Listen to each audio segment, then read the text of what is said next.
صاحب کہہ رہے تھے جی یہ کیا معاملہ ہے کہ جمعے کو بندہ مار گیا یا فلانا ہو گیا تو اس سے حساب کتاب نہیں ہوگا، اتنے بڑے جرم لوگوں نے کی، اتنے پاپ، اور جمعے کو مار گیا تو بخشا جائے گا۔ تو میں نے کہا جرموں کا بھی اسے حساب اللہ لے لے گا، لیکن میاں حساب کتاب کی ڈیوٹی نہ اللہ کی ہے، تو بہتر یہ ہے کہ اسی کے ہاتھ میں رہے، تو نہ اپنے ہاتھ میں لینے کی کوشش کر۔ لیکن ہم بلا وجہ ہی لوگوں سے اگر بیزار رہیں، کیوں؟ دل میں بوجھ ہے، عداوتیں ہیں، آپ یقین کریں دل ہو جائے نا صاف، نیند سکون کی آتی۔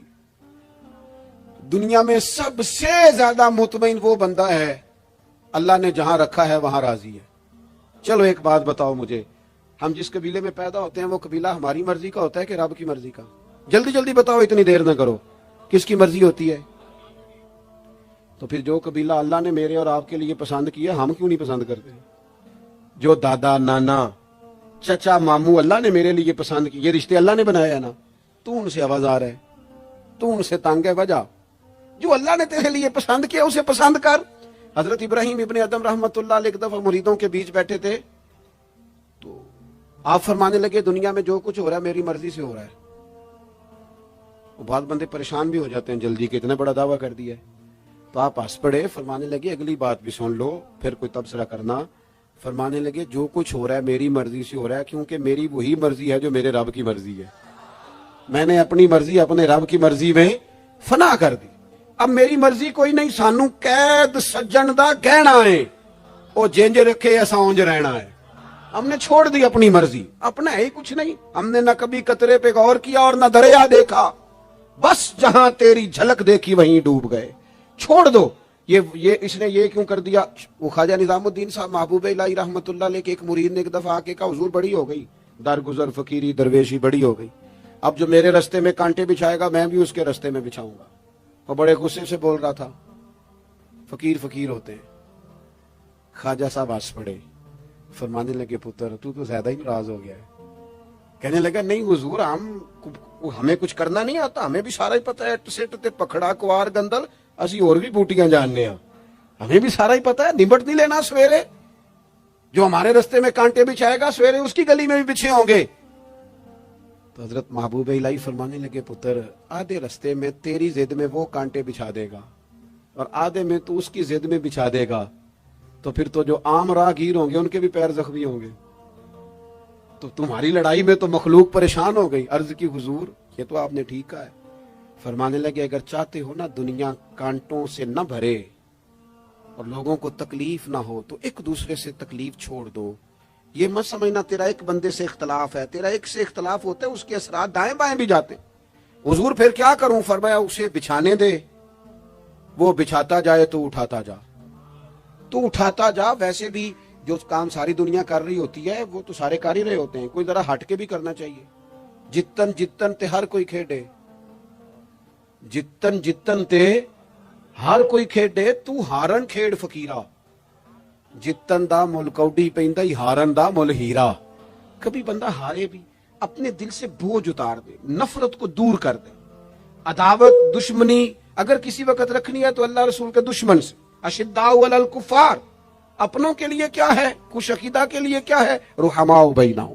میرے عزیز ترمذی میں حدیث ہے، اپنی بات کو حوالہ دے کے مضبوط کر دوں، ترمذی میں حدیث ہے، نبی پاک علیہ الصلوۃ والسلام نے حضرت انس بن مالک سے فرمایا تھا، اے انس، اے میرے بیٹے، تم سے ہو سکے تو صبح اس حال میں کرنا کہ تمہارے دل میں کسی کا بغض نہ ہو۔ اور اگلے لفظ حدیث کے یہ ہیں، حضور فرمانے لگے یہ میری سنت ہے، یہ میرا طریقہ ہے، اپنے دلوں کو عداوتوں سے پاک کریں۔ اور پانچویں بات، اور بس اسی کے آگے پیچھے میں نے اپنی بات کو سمیٹ دینا ہے، میرا مضمون مکمل ہو گیا۔ حضور کی ایک بہت بڑی سنت، نبی پاک علیہ السلام کی ایک بہت بڑی ادا، وہ پتہ کیا ہے؟ وہ ہے دوسروں کا احساس کرنا، دوسروں کے بارے میں سوچنا، دوسروں کا خیال کرنا۔ میں ابھی آ رہا تھا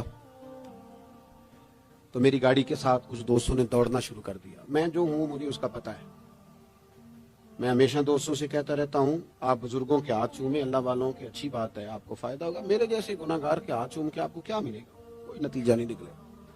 ہاں آپ کوئی میری بات مان لیں اور اس پر عمل شروع کر دیں تو رب کریم کی رحمت صبح قیامت ممکن ہے یہ کہہ دے یہ تیری وجہ سے اس نے شروع کیا تھا، جا تیرے گناہ بھی معاف کیے۔ یہ جو ذوق ہے نا، اب ایک بندہ گاڑی کے پیچھے بھاگ رہا ہے تو مجھے اتنی سخت تکلیف ہو رہی تھی، میں نے کہا یار کیا ضرورت، دیکھو نا بیچارہ گرمی کا موسم ہے، پیاس لگے گی اور پسینہ آئے گا، کیوں بھاگ رہا ہے؟ میری مجبوری بھی ہے، گاڑی کو تو چلنا ہے۔ جب تک ہم احساس پیدا نہیں نہ کرتے، میرے قبلہ عالم فرمایا کرتے تھے کہ تیری گاڑی کے آگے سے کوئی غلط کراس کر گیا اور دوڑ کے گزر گیا اور کوئی سخت جملہ بھی کہہ گیا، اس پر بھی تنقید نہ کر، تو اپنے دل میں اس کا احساس پیدا کر، سوچ کے ہو سکتا ہے اسے گھر میں کوئی ایمرجنسی ہو گئی ہو۔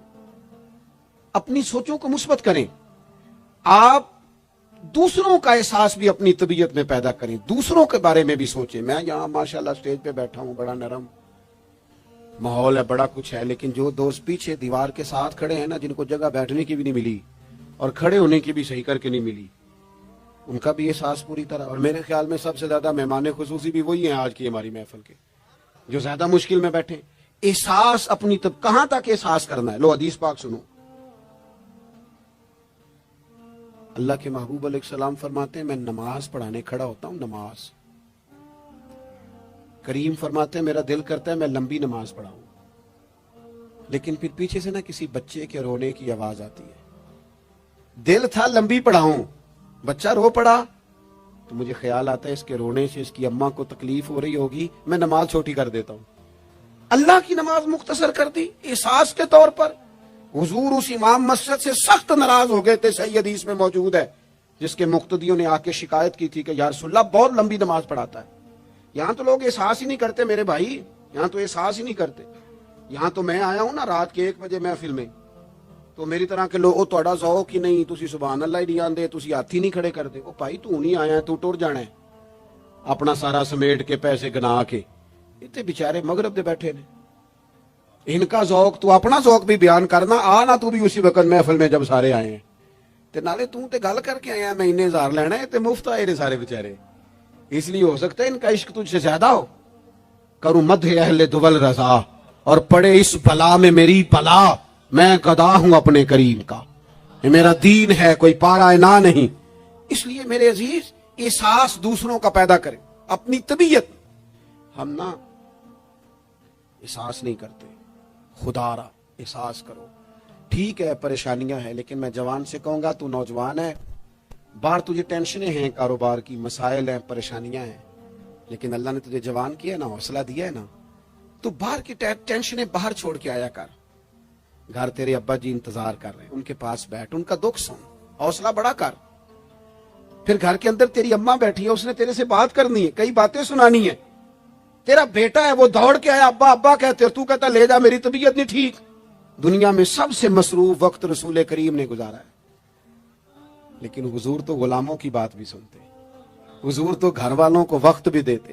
سیدہ عائشہ صدیقہ فرماتی ہیں جب تک گھر میں رہتے گھر کا کوئی کام ہی کرتے رہتے، اور حضور تو نواسوں کو ٹائم دیتے، نماز کے وقت بھی ساتھ لے جاتے۔ کیوں ہم اپنے آپ سے دوسروں کا احساس نکال بیٹھیں، دوسروں کے بارے میں تھوڑا احساس۔ آپ تھوڑے دن پہلے نا، کچھ عرصہ پہلے کچھ لوگ آگے میرے پاس کہنے لگے کہ کوئی طالب علم کوئی عالم مل جائے مدرسے میں سے آپ کے، اور ہم نے نا وہاں اپنے ہاں امامت کے لیے اور جمعہ کے لیے اس کو لے جانا ہے۔ میں نے کسی طالب علم سے کہا چلے جاؤ، وہ کہنے لگے تنخواہ کتنی دینی ہے؟ میں نے کہا کوئی زیادہ نہیں، جتنا آپ کے گھر کا خرچہ ہے اتنا اس کو بھی دے دیں۔ وہ پریشان ہو گیا، جی میں تسی نہیں سارے ہو گئے، تو اتنے پیسے دے دیں جتنا ہمارا خرچہ ہے، ہم تو صاحب ہوتے ہیں، اس کو کیسے دے دیں یہ والا خرچہ؟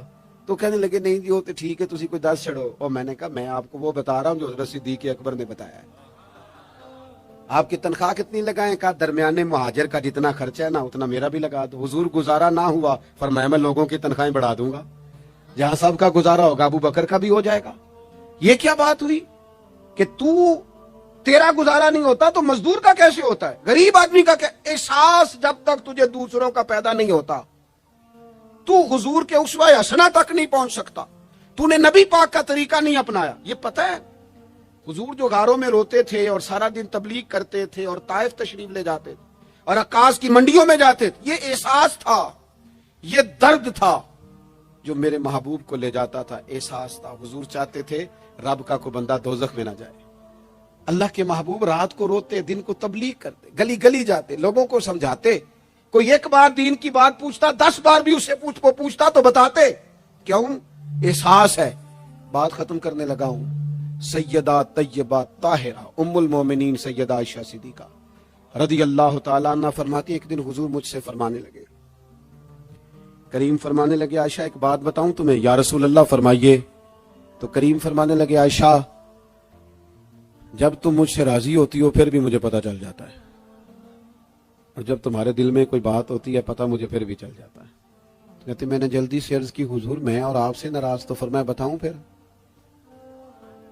حضور بتائیے. فرمایا عائشہ کبھی کبھی قسم اٹھاتی ہو؟ یا رسول اللہ اٹھاتی ہوں. فرمایا جب ہوتی ہو نا مجھ سے راضی تو کہتی ہو مجھے محمد مصطفیٰ کے رب کی قسم, اور جب تمہارے دل میں کوئی بات ہوتی ہے تو پھر کہتی ہو حضرت ابراہیم خلیل کے رب کی قسم. پھر حضرت جناب عائشہ صدیقہ کہتی ہیں میں تمہیں بتا نہیں سکتی لوگوں میرے دل کا عالم کیا تھا یہ بات سن کے. یا رسول اللہ آپ لفظوں سے احساس کا پتہ کر لیتے ہیں, کوئی سوچ کیا رہا. یہاں تو گھر والے پورا احتجاج کریں. احتجاج. میں ایک دفعہ کہیں کھانے کے لیے گیا تھا تو میں نے کہہ دیا کھانا بڑا اچھا پکا ہے. ایک آدھ اور بزرگ سے بھی میں نے وہ بات سنی تھی, بھی وہ پریکٹیکلی میرے ساتھ ہوں, میں کھانا بڑا اچھا ہے. تھوڑی دیر کے بعد نا گھر کے اندر سے رونے کی آواز آنے لگی. تو مناسب تو نہیں ہوتا کسی کے گھر کے مسئلے میں ایسی بات پوچھنا, لیکن وہ جب ماحول زیادہ ہی بڑا تو میں نے میزبان سے کہا کہ خیر تو ہے, گھر میں سب ٹھیک ہے؟ تو کہنے لگے آپ کی وجہ سے رو رہے ہیں. میں نے کہا کہنے لگے آپ نے بڑی تعریف کی ہے نا, کھانا بڑا اچھا پکا ہے. تو میری بیوی ہے تو عزیزوں میں سے, پر وہ گھر غریب ہے. اس نے کہا 14-15 سال ہو گئے اس گھر میں کھانا پکاتے, آج تک نہیں کسی نے کہا اچھا پکا ہے. میں غریب کی بیٹی ہوں, آج وہ تعریف سنی ہے تو دل کسی اور طرف ہی چلا گیا ہے. اتنا بھی احساس نہیں جو صبح سے گرمی میں کھڑے. آپ کو پتا ہے نبی پاک نے کبھی کھانے میں نقص نہیں نکالا تھا.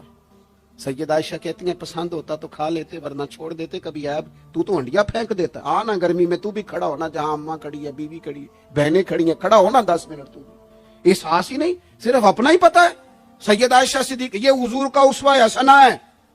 یہ طریقے اپناؤ زندگی میں, 4-5-8 چیزوں کو فقط سنت نہ سمجھو. یہ وسعت ہے حضور کے اسوہ نور میں. سیدہ عائشہ کہنے لگی, کریم فرمانے لگے تم قسم اٹھاتے حضرت ابراہیم کا نام لیتی ہو تو میں سمجھ جاتا ہوں. جناب عائشہ کہتی ہیں بس دل مچل گیا, کیفیت اور کی اور ہو گئی. میں نے کہا حضور پھر مجھے قسم ہو محمد عربی کے رب کی, میرے لبوں سے آپ کا نام ہی جاتا ہے, میرے دل میں آپ ہر وقت موجود رہتے ہیں. میرے عزیز کچھ باتیں آپ سے میں نے عرض کی. میں اپنی گفتگو کو بھی دیکھتا ہے جو بڑے مالدار ہوتے ہیں, اور ایسے لوگوں کو بھی دیکھتا ہے جو بیچارے ایک وقت کھاتے ہیں اور دوسرے وقت کے لیے پریشان رہتے ہیں. اپنی زندگی میں وہ صحت مند, توانا, خوبرو لوگوں کو بھی دیکھتا ہے, اور بیمار اور کمزور, ضعیف اور ناتواں لوگوں کو بھی دیکھتا ہے. اس کے ارد گرد ایسے لوگ بھی ہوتے ہیں جو بڑی خوش و خرم زندگی گزار رہے ہوتے ہیں, اور ایسے لوگ بھی ہوتے ہیں جو کسی وجہ سے پریشان, تکلیف میں, گھٹے گھٹے سے ہوتے ہیں. انسان اپنے ماحول سے بھی سیکھتا ہے, معاشرے سے بھی سیکھتا ہے, اور پھر جب وہ لوگوں کے قریب جاتا ہے اور اپنے گھر سے اٹھ کر وہ لوگوں سے ملاقات کرتا ہے تو مختلف قسم کے مشورے, مختلف قسم کی آراء اور مختلف قسم کے مشیر اسے ملنا شروع ہو جاتے ہیں. ان ساری چیزوں کے ماحول میں انسان کی سوچیں پنپتی ہیں اور اسے بالیدگی کا موقع ملتا ہے, وہ باشعور ہونے لگتا ہے. پھر وہ کسی ایک جگہ ٹھہر جاتا ہے. بعض اوقات کسی مالدار کی طرف دیکھ کر پوری طرح رک جاتا ہے اور سوچتا ہے کہ نہیں میں پیسہ ہی کماؤں گا تو پھر ہی ٹھیک ہے. بعض اوقات کسی مشہور آدمی کو خوش قسمت سمجھ لیتا ہے اور پھر وہ کوشش کرتا ہے کہ جتنے بھی جتن کیے جائیں کسی بھی طریقے سے شہرت حاصل کی جائے. وہ اس طرح کر کے ہماری ملت کے جوان بھی, ہمارے لوگ بھی, پھر میں نے ایسے لوگوں کو بھی دیکھا ہے جو اگرچہ بہت بڑے کسی ادارے سے پڑے ہوئے تھے اور مالدار تھے اور وزادار تھے, اور انہوں نے یہ دیکھا کہ پاکستان میں آ کر یا یہاں پہنچ کر مجھے خدمت کا کام کرنا چاہیے. آئے, اچھی نیتوں کے ساتھ آئے ہوں گے, کوئی ان کے پیچھے نیک مقاصد ہی ہوں گے, لیکن جب انہوں نے پاکستانی سیاست کا ماحول دیکھا نا